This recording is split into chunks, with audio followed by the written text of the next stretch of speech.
Hi, this is Dodger and you're watching my show.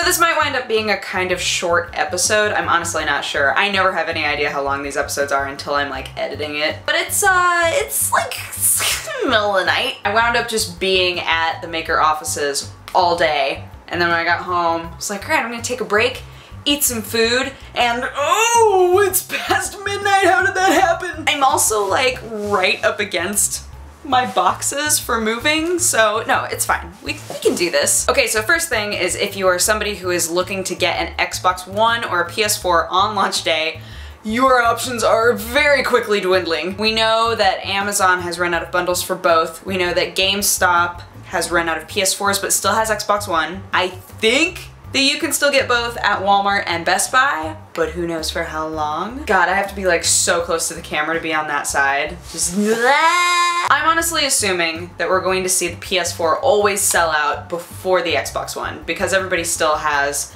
this prejudice against it, which totally makes sense. Honestly, especially after finding out that Microsoft was like, oh, the NSA really wants to look at our Skype calls. Ah, all right. Like, that concerns me because Microsoft owns Xbox and they're allowing the NSA to look at Skype, which is directly infiltrated into Xbox One. So I just kind of feel like even though they're taking all of this time to convince us that the Kinect isn't monitoring us, it's just I'm not convinced at all. Impossible Studios was shut down earlier this year and there was some speculation on whether or not that would affect the Infinity Blade game, which it did. It's sad because apparently everybody was very excited and very supportive of making an Infinity Blade game, and then the second that Impossible Studios shut down, they're like, alright, we're not making this anymore. Apparently the chair at Epic still really wants to work in the Infinity Blade world, so if you're a fan of that franchise and that series of games, you'll probably see some in the future, just not this game. As a final bit of news, I know, right? It went fast! Or maybe it didn't.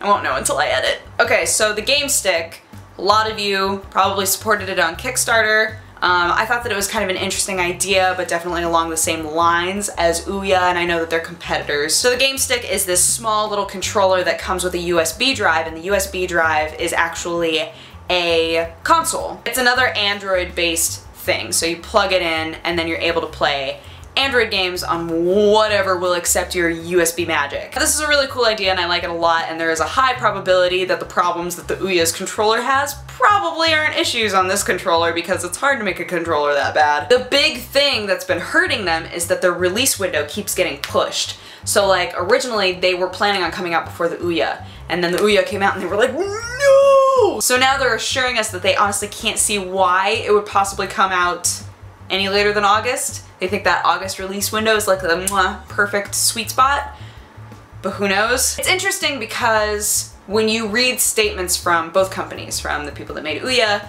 and from the people that made GameStick, the Ouya really wanted to bridge this gap between like console gamers and hardcore gamers. But in terms of the GameStick, they're just kind of like, no, we realize that this is like, it's a fluff. Right? So like it's, you know, it's just like a fluffy thing. It's a casual gamer's thing. And it applies to many different people. It's Android based. And they're not necessarily looking to be a hardcore platform at all. Which I think is good because it takes a lot of convincing. Oh yeah. Anywho, that is my show. Thank you so much for watching. If you have a positive or a negative response, feel free to leave it in my comment section. And if you want to have coffee with me, you can click wherever I put the annotation. It'll take you to my other channel. I hope that you guys have been enjoying the stuff on Polaris because we have had so much fun. I know that I've said this a million times, but it's the honest truth. Like, we've had a lot of fun making all of these different shows and doing all of these different things. Friend Zone was really, really fun today. So I hope that you guys tune in. I hope that you guys watch. I promise there's going to be stuff going on there that doesn't star me or involve me. I promise that's a thing. But either way, I'm gonna go to bed, and I hope that you guys had an amazing week, and I will talk to you again tomorrow. Also, the end slate video is going to be our Pacific Rim video because that finally came out today, so definitely watch that. Okay, bye-bye! Mwah!